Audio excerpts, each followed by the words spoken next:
आजमगढ़ जनपद के पुलिस अधीक्षक अनुराग आर्य ने बुधवार दोपहर को बिलरियागंज थाने का वार्षिक निरीक्षण किया, जिससे हड़कंप की स्थिति मची रही। इस दौरान थाना कार्यालय के अभिलेखों, भूमि विवाद रजिस्टर, महिला उत्पीड़न रजिस्टर, बीट बुक, जन सुनवाई रजिस्टर आदि का निरीक्षण किया तथा साथ ही साथ थाना परिसर की साफ सफाई ठीक पाई गई। एसपी ने बताया कि थाना क्षेत्र अंतर्गत अपराध के मामलों में कमी आई है और थाने की जमीन के लिए 2 जगहों को चिन्हित किया गया है तथा जल्द ही इसकी कवायद शुरू हो जाएगी। जबकि एक मामले में लापरवाही बरतने के आरोप में उप निरीक्षक मिथिलेश कुमार को निलंबित किया गया, तो वहीं दूसरे मामले में लापरवाही पर निरीक्षक संतोष सिंह पर प्रारंभिक जांच के आदेश दिए गए व आवश्यक कार्रवाई करने की बात कही गई। थाना बिलरियागंज का आज वार्षिक निरीक्षण किया गया है। पिछले वर्ष भी मेरे द्वारा इस थाने पर निरीक्षण किया गया था। जो थाना परिसर है उसमें पहले की अपेक्षा काफ़ी सुधार हुआ है। जो अच्छी चीज़ें हैं वो ये है कि अपराध पे नियंत्रण हुआ है। जो हमारे अपराध के आंकड़े हैं उसमें नकबजनी, वाहन चोरी, इन दोनों चीज़ों पे में काफ़ी कमी आई है। गुंडा एक्ट की कार्रवाई पहले से बहुत ज़्यादा, डबल से भी ज़्यादा हुई है। इसका मतलब जो आपराधिक तत्व हैं उनके ऊपर कार्रवाई की गई है। इसके साथ साथ जो नई ज़मीन थाना परिसर के लिए, क्योंकि अभी अपनी ज़मीन पे थाना नहीं है, उसके लिए नई ज़मीन तलाशने की कवायद शुरू हो चुकी है। 2 जगह चिन्हित की गई हैं। उसमें आगणन, एक प्राथमिक आगणन तैयार कराया गया है कि उसमें ज़मीन को तैयार करने के लिए कितना पैसा लगेगा। उसमें भी आगे कार्रवाई थोड़ा स्पीड अप किया जाएगा। इसके लिए सीओ साहब को निर्देशित किया गया है। कुछ कमियां नज़र आई, स्पेशली जो वसूली वारंट है जो परिवार न्यायालय से निर्गत होते हैं, जिसमें परिवार न्यायालय के द्वारा किसी महिला के फेवर में उसके पति के पक्ष से पैसा दिए जाने के लिए निर्देशित किया जाता है। उसमें रिकवरी वारंट जारी होते हैं न्यायालय से। इसमें लापरवाही है। इसमें कोई भी गिरफ्तारी इनके द्वारा नहीं की गई है और इसमें लापरवाही के लिए एसआई मिथिलेश कुमार जो यहाँ नियुक्त हैं, जिनके पास एक वसूली वारंट काफ़ी लंबे समय से पेंडिंग है, लेकिन उनके द्वारा कोई कार्रवाई नहीं की गई है, उनको मेरे द्वारा निलंबित किया गया है। और एक एसआई संतोष सिंह, जिनके द्वारा लगभग 1.5 माह से एक वसूली वारंट को अभी तक एग्जीक्यूट नहीं किया गया है, उनकी प्रारंभिक जाँच खुलवा के विभागीय दंड उनको दिया जाएगा। एनबीडब्ल्यू की गिरफ्तारी में भी बहुत ज़्यादा अभी सुधार का स्कोप है। एनबीडब्ल्यू की गिरफ्तारी 10% के आसपास मात्र की गई है। तो जो भी वारंटी आते हैं, खासकर जो वारंट अभियुक्तों के वारंट है, उसमें टीम गठित करते हुए, सुरागरसी करते हुए अधिक से अधिक गिरफ्तारी करने के लिए सचिव को निर्देशित किया गया है। जो कर्मचारी हैं उनकी समस्याओं से अवगत हुआ गया है। अगर किसी की जो कोई विभागीय समस्या है उसमें उनकी समस्या का निराकरण कराया जाएगा। और ओवरऑल थाने का परफॉर्मेंस पहले से बेटर है, लेकिन अभी सुधार की बहुत गुंजाइश है। हाँ सर, कमी पाने पे जैसे निलंबित किया गया है तो कुछ अच्छे लोग कार्य भी किए गए होंगे, उनको सम्मानित करने की कोशिश। जितने अच्छे लोग हैं, लगातार हर महीने एक तो हम लोगों के द्वारा एक रैंकिंग सिस्टम डेवलप किया गया है, जिसमें सर्वश्रेष्ठ 3 थाना प्रभारी और सर्वश्रेष्ठ चौकी प्रभारी को हर महीने सम्मानित किया जाता है। इसके साथ साथ जो भी अच्छा कार्य करते हैं उनको प्रशस्ति पत्र मेरे स्तर से लगातार निर्गत किए जाते हैं। इस थाने पे भी वो निर्गत किए गए हैं और वो थाना प्रभारी डेली सुबह जब ब्रीफिंग करते हैं अपने कर्मचारियों की, तो उनको पुरस्कृत करते हैं। आज के निरीक्षण के दौरान एक कांस्टेबल के द्वारा जो पंप एक्शन गन और अन्य हमारे वेपन्स हैं, असला है, उनकी अच्छी जानकारी है, उसके लिए उनको प्रशस्ति पत्र दिया जाएगा और कैश रिवॉर्ड से भी सम्मानित किया जाएगा। कांग्रेस पार्टी के पूर्व राष्ट्रीय अध्यक्ष राहुल गांधी भारत जोड़ो यात्रा के दौरान लगातार मोहब्बत की दुकान खोलने की बात कह रहे थे। ऐसे में उनकी इसी बात से प्रेरित होकर कांग्रेस पार्टी के गढ़ रहे अमेठी जिले के जैस कस्बे में मोहम्मद रिजवान मोइन ने एक मोहब्बत की दुकान खोली है। सबसे बड़ी बात तो यह है कि अमेठी जिले की एक लौती नगरपालिका सीट जैस, जो अभी तक भारतीय जनता पार्टी के कब्जे में थी, इस बार वहां पर कांग्रेस प्रत्याशी ने भारी वोटों से अपनी जीत दर्ज की। उसी के बाद भी यह मोहम्मद की दुकान शुरू हो गई। यह दुकान पहले निराला लस्सी के नाम से जानी जाती थी। कहीं ना कहीं मोहम्मद रिजवान अपने साथियों के साथ भारत जोड़ो यात्रा में नई दिल्ली से लेकर बागपत तक पहुंचे थे। इसी दौरान कई बार राहुल गांधी अपने भाषण में उन्होंने मोहब्बत की दुकान खोलने की बात करते रहे और उसी से प्रभावित होकर आखिरकार उन्होंने अपनी दुकान का नाम बदलते हुए मोहब्बत की दुकान रख दिया। ऐसे ही उन्होंने अपनी दुकान का नाम बदलकर मोहब्बत की दुकान रखा। तत्काल कांग्रेस पार्टी के नेता अजय राय और उत्तर प्रदेश कांग्रेस सहित कई कांग्रेसी नेताओं ने लगातार ट्वीट करना शुरू कर दिया। क्या नाम पूरा आपका? महफूज अहमद। महफूज जी, आज आपके घर में क्या घटना हुई? जी, आज ये घटना हुई कि हम लोग 2:30 बजे निकले थे अपने नाना के यहाँ। उनके यहाँ जो है हकीका था मामू के लड़का का। जी। तो प्रोग्राम तो शाम का था, 6-7 बजे होता है, लेकिन घर का चूँकि प्रोग्राम है तो हम लोग 2:30 बजे पहुँचे कि देखें क्या हो रहा है। वहाँ पहुँचे जो है, उसके बाद में 4:30 बजे तकरीबन वहाँ से आए यहाँ कि तैयार हो गए यहाँ और तो सबको जाना है जो है। तो उसी में जब दोबारा आए 2 घंटे के बीच में जो है ऐसा हादसा हुआ कि पूरा घर का एक जेवर सब जो है चला गया जो है। लगभग कितना नुकसान होगा? जी, तकरीबन जो है 8 तोला सोना और जो भी चांदी रहा हो। तो इसकी सूचना कहीं दी आपने? जी इसकी सूचना कहीं दी आपने? जी, हम खुद जाके जो है कोतवाली में जो है सूचना दिया और पुलिस वाले आए हमारे साथ जो है यहाँ पे आए। जी। क्या चाहते हैं आप? हम ये चाहते हैं कि जो भी चोरी हुआ है ये हमारा सामान हमको मिल जाए, बस हम यही चाहते हैं। किसी कोई शंका आपको है? जी नहीं, हमको किसी के ऊपर शक तो नहीं है, बस अब पुलिस अपने तरफ से जितना चाहे कैसे भी किसी को पकड़ के ले जाए, अपना पूछताछ करे जो है। और हम ये चाहते हैं कि हमारा जो भी चोरी हुआ है सामान, क्योंकि बहुत ज़्यादा नुकसान हुआ है, वो हमारा मिल जाए बस। ये दिन 2 बजे से 4 के बीच मामला है? जी, दिन में 2 बजे से 4 के बीच मामला ना? 2 बजे से 4 बजे। क्या नाम है आपका? रिजवान मोइन अदनानी। रिजवान जी, आपने एक मोहब्बत की दुकान खोल रखी है, क्या है ये दुकान और क्या इसका नाम क्यों आपने मोहब्बत की दुकान रखा? ये मिठाई की दुकान है और मोहब्बत की दुकान हमने इसलिए रखी है कि हम भारत जोड़ो यात्रा में गाज़ियाबाद गए थे, दिल्ली गाज़ियाबाद। उसमें राहुल जी ने कहा था कि हम मोहब्बत की दुकान देश में खोला जाए। उसी बात से हम प्रभावित हो गए, अपने जायस नगर में मोहब्बत की दुकान हमने नाम रख के खोला है। ऐसे में क्या आप संदेश देना चाहते हैं देशवासियों को और जिलेवासियों को? देशवासी जिलेवासियों को, दोनों आदमी को संदेश देना चाहेंगे कि मोहब्बत की दुकान जैसे हमने खोली है वैसे आप लोग भी खोल दीजिए। पूरे देश में, प्रदेश में, गलियों गलियों में मोहब्बत की दुकान खुलनी चाहिए। क्या नाम है आपका? मोहम्मद वसीम उर्फ लल्ला किंग लोग कहते हैं। तो ये बताइए कि आपके शहर में एक मोहब्बत की दुकान खुली हुई है, क्या कहना चाहते हैं इससे? मोहब्बत की दुकान खुली है, इससे काफ़ी लोगों को खुशी महसूस हो रही है। राहुल गांधी जी के ये वर्ड थे भारत जोड़ो यात्रा में कि उन्होंने ये कहा था कि नफरत को हटा के हम मोहब्बत की दुकान चलाएंगे। तो इसमें हमारे रिजवान भाई गाज़ियाबाद गए हुए थे, दिल्ली गाज़ियाबाद से जाते वक्त उन्होंने ये दिल में इनकी बात छू गई कि ये मोहब्बत की दुकान हम खोलेंगे। जब से ये लौट के आए हैं इन्होंने अपनी दुकान का नाम मोहब्बत की दुकान रख दिया है। इससे ये संदेश देना चाहते हैं कि राहुल गांधी को हर आदमी मोहब्बत की दुकान नाम रख के अपने दिलों में बैठाए। उनके ये वर्ड जो है बहुत ही अच्छे लोगों को महसूस हुए हैं। कोशिश ये होगी कि सारे लोग अपनी दुकान की नाम मोहब्बत की दुकान रखें। इससे एक समाज में ये मैसेज जाएगा कि नफ़रत की जो आजकल राजनीति चल रही है उस राजनीति को ख़त्म करके दिलों में मोहब्बत बैठाई जाए और मोहब्बत की दुकान खोली जाए, दिल को खोला जाए, उनका मकसद था। तो लेकिन रिजवान भाई हमारी दुकान का नाम रख के अपने आप को महसूस कर रहे हैं कि हम उनके तन मन धन से उनके ऊपर निछावर हैं, राहुल गांधी के ऊपर ये। तो इसलिए काफ़ी अच्छा संदेश जाएगा ये समाज में। क्या नाम है? मेरा नाम सैयद जैन है। सैयद जी, ये बताइए कि आपके शहर में मोहब्बत की एक दुकान खुली हुई है और जो है कैसा लग रहा है इस तरह की दुकान का नाम देखकर? देखिए, मेरे भाईजान क्या नाम है रिजवान भाई दिल्ली गाज़ियाबाद गए हुए थे पदयात्रा में, भारत जोड़ो यात्रा में। तो उन्होंने राहुल गांधी जी की एक बयान से प्रभावित होकर अपनी दुकान का नाम मोहब्बत की दुकान रखा, जो देश व प्रदेश को जोड़ने का काम करती है। राहुल जी का एक सपना है कि 2024 तक हर एक देश गली में मोहब्बत की दुकान खुले, जिससे 2024 में आने वाला समय मोहब्बत का पैगाम लेके आए और कांग्रेस की सरकार बने। आखिर क्या कारण है कि यहाँ पर कांग्रेस पार्टी के जो है बम्पर जीत के बाद ही इस दुकान का नाम मोहब्बत की दुकान? देखिए, क्या नाम है, सभी चीज़ का एक वक्त होता है। तो हमें एक खुशी का मौका मिला जिससे क्या नाम है रिजवान भाई ने मोहब्बत की दुकान ओपन की, क्योंकि जायस में हमारी क्या नाम है मनीषा दीदी जो हैं चेयरमैन के अध्यक्ष के रूप में निर्वाचित हुई हैं।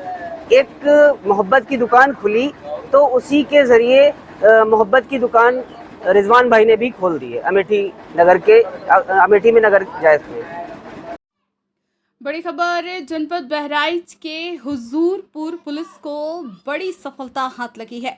हुजूरपुर पुलिस ने मुखबिर की सूचना पर सघन तलाशी के दौरान 4 अंतर जनपदीय चोरों को गिरफ्तार किया है। पुलिस के गिरफ्त में आए चोरों के पास से एक 4 पहिया वाहन एवं 4 मोटरसाइकिल चोरी की बरामद की गई है। अपर पुलिस अधीक्षक ज्ञानेंद्र सिंह ने बताया कि हुजूरपुर इलाके में विगत कई दिनों से शातिर चोरों को पकड़ने के लिए पुलिस की टीमों को एक्टिव किया गया था। उन्होंने ये भी बताया कि गिरफ्तार किए गए चोरों पर अलग अलग कई थाना क्षेत्रों में आपराधिक मामले दर्ज है। फिलहाल गिरफ्तार किए गए चोरों को गिरफ्तार कर जेल भेजने की कवायद की जा रही है। एलसीओ बरामद है, क्या घटना हुई थी और कहां से, किस थाने से थी?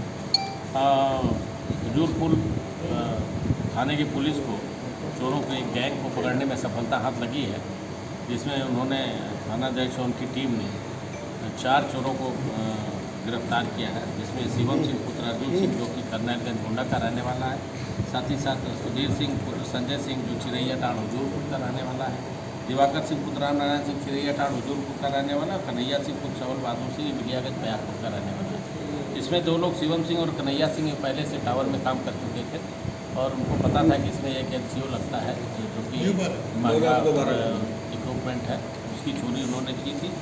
उसमें 2 टावरों से चिरैया टाड़ में 2 एलसीओ जो है चोरी हुआ। इन चोरों के साथ एक मोटरसाइकिल, एक 4 पहिया गाड़ी जो महिंद्रा मैजिक गाड़ी है और साथ ही साथ 4 मोबाइल फ़ोन और 2 एलसीओ जो है बरामद हुए हैं। इनको गिरफ्तार करके जेल भेजा जा रहा है और कार्रवाई कराई जाएगी। चंदौली में सकलडीहा विधायक प्रभु नारायण यादव को 3 माह की सजा। पूर्व प्रमुख अनिल यादव को भी मिली इसी मामले में मिली सजा। सीजेएम कोर्ट में सुनाया फैसला। विशेष जज एमपी एमएलए दीपक मिश्रा ने सुनवाई। सजा 2015 जिला पंचायत चुनाव के दौरान उपजे विवाद में दर्ज हुआ था मुकदमा। तत्कालीन सकलडीहा विधायक सुशील सिंह पहल पर दर्ज हुआ था मुकदमा। बलुआ थाने में धारा 143, 341, 352, 504, 506 के तहत दर्ज हुआ मुकदमा। ट्रायल के बाद आज सुनवाया गया फैसला। निजी मुचलके पर हुए रिहा विधायक ने कोर्ट के आदेश को उच्च न्यायालय में चुनौती देने की कही बात। सरकार की मंशा पर उठाए सवाल। भाजपा सरकार विपक्षी विधायकों की सदस्यता लेने का रच रही युवा। आज आप कचहरी आए हैं, क्या मामला था, कितनी सजा हुई है और किस तरफ देखते पूरे मामले? देखिए, न्यायालय में मामला विचाराधीन था। 2015 का मामला है। करीब लगभग 7 साल बाद फैसला आया है। न्यायालय का जो भी फैसला है हम उसका स्वागत करते हैं और उसका आदर करते हैं कि ऐसे परिवेश में अभी आपने देखा होगा एक फैसला आया हमारी पार्टी के वरिष्ठ नेता आजम खान का न्यायालय के द्वारा, जिसने सरकार को सीधे फटकार लगाने का काम किया। तो सरकार जिस मंशा से काम करके विपक्ष को दबाना चाहती है सदस्यता के सवाल पे, चाहे अनावश्यक फैसले लेकर, उसमें न्यायालय ने खुद तमाचा लगाने का काम किया है। तो हम लोगों को न्यायालय पे भरोसा है। फैसला आया है, जो कुछ भी फैसले में आया है उसको लेके हम लोग उच्च अदालत में जाएंगे और उसे अपील करने का काम करेंगे। क्या मामला था और कितने दिन तक सजा मुकर्रर की गई थी और बेल की क्या स्थिति है? नहीं, बेल तो बेल बाउंड हुआ, बेल मिला है, 3 महीने की सज़ा हुई है।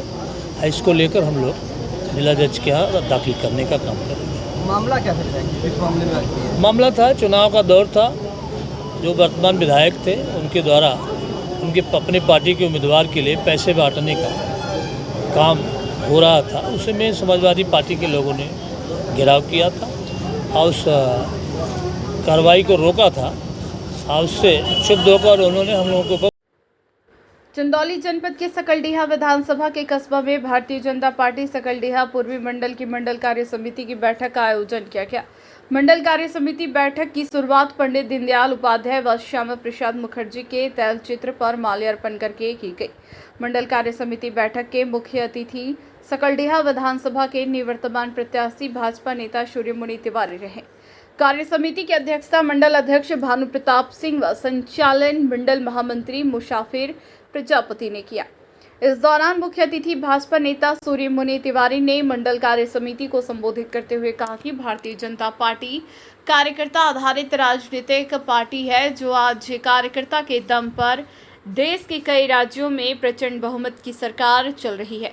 देश में मोदी सरकार ने 9 वर्ष में अनेकों ऐतिहासिक कार्य किए हैं।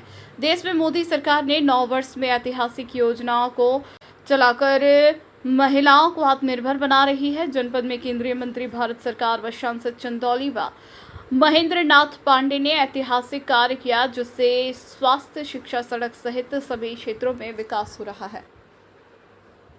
किसी एक जात धर्म से हमारी पार्टी नहीं है। इसमें अल्पसंख्यक मोर्चा भी हमारा काम कर रहा है, हिंदू, मुस्लिम, सिख, ईसाई सभी काम करते हैं। और हमारी सरकार की जो योजनाएं हैं, मैं बार बार कहता हूं कि कार्यकर्ताओं को दरवाजे पर, जनता के दरवाजे पर जाने के लिए बहुत बड़ा अवसर है। इससे बड़ा अवसर बार बार पार्टी आपको देती है ताकि आपका जनता से संपर्क बना रहे। बरसाती मेढक की तरह हमारी पार्टी के लोग नहीं है कि बरसात आया, जुलाई अगस्त आया तो जैसे टर्न मेढक भी करते हैं, उस तरह से हमारे लोग नहीं हैं। और वह केवल सीजन ही आते हैं और अपना चुनाव आएंगे, उसके बाद लापता हो जाएंगे। तो हमारी पार्टी का जो सिद्धांत है, बराबर देखेंगे, बराबर एक काम देकर के जनता के बीच में जाने के लिए सरकार जो है लगातार लगी हुई है। ये हमारे कार्यकर्ता लगातार 1 घंटे 2 घंटे हर कार्यकर्ता समझ लेते हैं। तो मित्रों, सरकार की जो योजनाएं हैं, बड़ी योजनाएं, आयुष्मान भारत कार्ड जो गरीबों के लिए सबसे लाभकारी योजना साबित हुई है। जिन गरीबों का इलाज हम लोग 5 लाख मुफ्त में जो उनको इलाज। नकुड़ में शामली अंबाला हाईवे निर्माण में कृषि भूमि के अधिग्रहण किए जाने के मामले में जिलाधिकारी ने किसानों की समस्याएं सुनी तथा प्रदेश सरकार की मंशा के अनुरूप सहयोग करने की अपील की गई। ब्लॉक नकुड़ के सभागार में किसानों की बैठक में बोलते हुए जिलाधिकारी डॉक्टर दिनेश चंद्र ने कहा कि शामली अंबाला हाईवे के निर्माण में बंजर ढाक, जंगल ढाक की भूमि के पट्टों को निरस्त करते हुए उन्हें 132 के लैंड घोषित किया गया तथा ऐसे किसानों को मुआवजा दे नहीं है। कहा कि सरकार की भूमि है, वापस लेने का अधिकार रखती है, हमें पूर्णतः सहयोग करना है तथा सुप्रीम कोर्ट के दिशा निर्देश मांगे गए हैं। ऐसी स्थिति में हमें धैर्य व शांति से काम लेना है तथा सरकार के निर्देशों का पालन करते हुए शांति व्यवस्था बनाए रखनी है। कहा कि किसानों के हितों के लिए वह माननीय मुख्यमंत्री योगी आदित्यनाथ के इस संबंध में वार्ता करेंगे ताकि किसानों को उनकी भूमि के बदले मुआवजा दिलाया जा सके।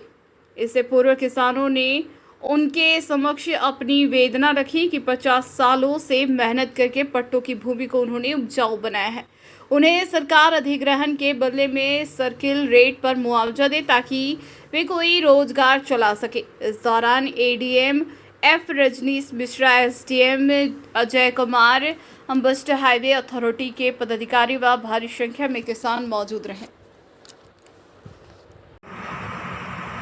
इससे योग्य बनाया है। आज उसका राष्ट्रीय महत्व की परियोजना के लिए उसका उपयोग किए जाने की जो प्रस्तावित योजना है उसमें उपयोग में आ रही है। 2 बातें, कोई भी बात मैं ऐसी नहीं कहूँगा जिससे कि आप ये कहें कि आपने झूठ बोला।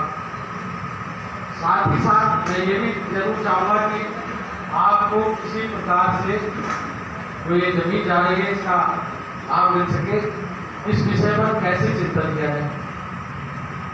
तो सबसे बड़ी बात यह है कि ये लिखा हुआ आया है, लिखे हुए को आप जानते हैं कि भाग्य का लिखा हुआ, कागज का लिखा हुआ, ये 2 ऐसे विषय हैं कि इसको कोई सृष्टि में कोई काट नहीं पाया।